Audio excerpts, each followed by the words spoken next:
सर्दी की पहली ठंड। गांव के ऊपर आसमान में धुंध की चादर लिपटी थी।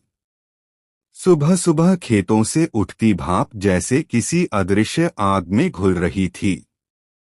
सर्दी की पहली ठंड थी और हर घर में अलाव की तैयारी हो रही थी। शिवराम, गांव का सबसे बुजुर्ग व्यक्ति, अपने पुराने लकड़ी के कुर्सी पर बैठे थे।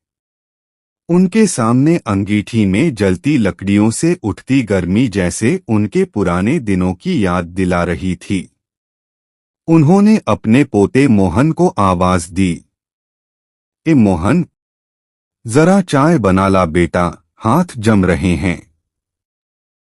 मोहन जल्दी से भागा। रसोई से आवाज आई, दूध तो खत्म हो गया बाबा। शिवराम मुस्कुराए, अच्छा, फिर गुड़ की चाय बना ले, वही असली स्वाद देती है ठंड में। थोड़ी ही देर में मोहन गर्म चाय लेकर आया। दोनों अलाव के पास बैठे।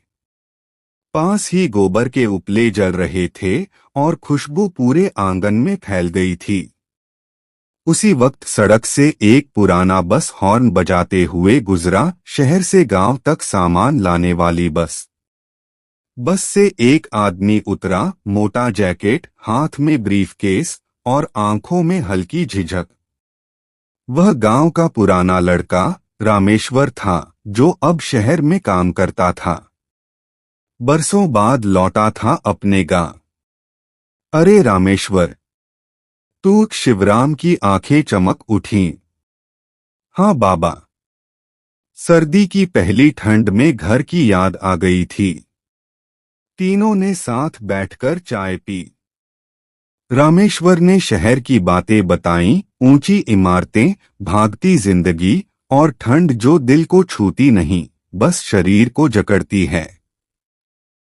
शिवराम बोले, बेटा, असली ठंड तो यही है, जहां अलाव के पास बैठकर लोग एक दूसरे के किस्से सुनते हैं। रात को पूरा गांव अलाव के चारों ओर जमा था। बच्चे मूंगफली सेंक रहे थे और बुजुर्ग पुराने गीत गा रहे थे। हवा में ठंड थी, पर दिलों में गर्माहट।